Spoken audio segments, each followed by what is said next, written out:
Usap-usapan ngayon sa ilang mga social media platforms at ilang mga entertainment news sites ang tila pagkadulas umano ni Paolo Avellino sa kamakailang show nito.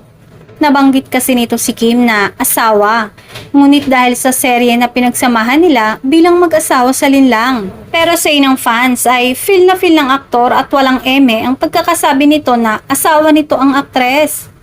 Tila na pressure ang aktor na si Paolo Avellino patungkol sa estado ng kanyang buhay pag-ibig sa ngayon.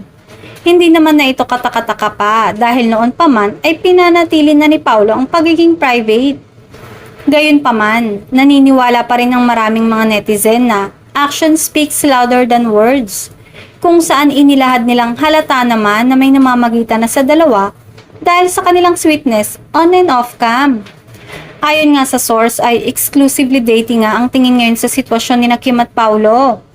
Pareho nga raw silang hindi nakikipag-date sa iba. Pero para sa mga fan, enough na yun para kiligin sila. Inassume nga agad nila, syempre na sila ni Kim ang magkakatuluyan. Wow! Paolo is giving hint already that he's not single.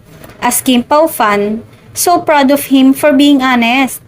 Hindi na kailangang maghintay ng confirmation. Hintay na lang tayo na ikasal sila ni Kim. Paolo is not single. Sinabi niya na yun.